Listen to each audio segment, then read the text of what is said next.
বাংলাদেশে জলবায়ু খাতে বিনিয়োগকে বড় চ্যালেঞ্জ বলছে বিশ্বব্যাংক। প্রবৃদ্ধি ও বৈদেশিক মুদ্রার রিজার্ভ চাপে থাকলেও জোর দিতে হবে জলবায়ু প্রভাব মোকাবেলায়, এমনটাই বলছেন পরিবেশ, বন ও জলবায়ু পরিবর্তন মন্ত্রী সাবের হোসেন চৌধুরী।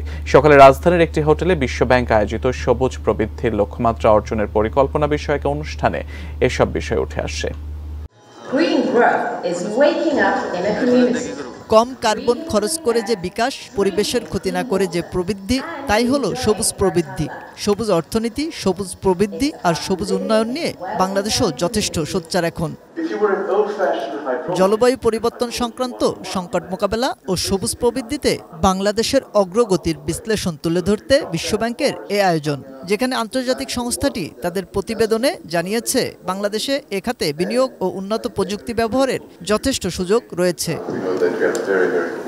টেকসই অর্থনৈতিক প্রবৃদ্ধির জন্য সবুজ অর্থনীতির বিকল্প নেই।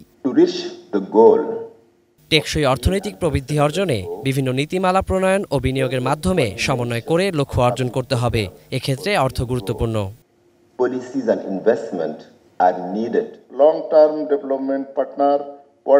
বিশ্বব্যাংক আমাদের উন্নয়ন সহযোগী হিসেবে দীর্ঘদিন ধরে কাজ করছে।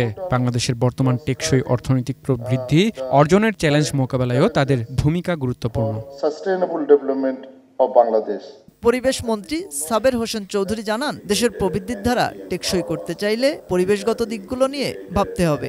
গ্রিন গ্রোথের কথা ভাবতে হবে, বা সবুজ প্রবৃদ্ধি যেটা আমরা বলি, সেটা নিয়ে আমাদেরকে ভাবতে হবে। কারণ আমরা সত্যিকার অর্থে আমাদের এই প্রবৃদ্ধির ধারাকে যদি আমরা টেকসই করতে চাই বা রাখতে চাই, তাহলে সেখানে অবশ্যই আমাদের পরিবেশগত দিকগুলো নিয়ে আমাদেরকে ভাবতে হবে।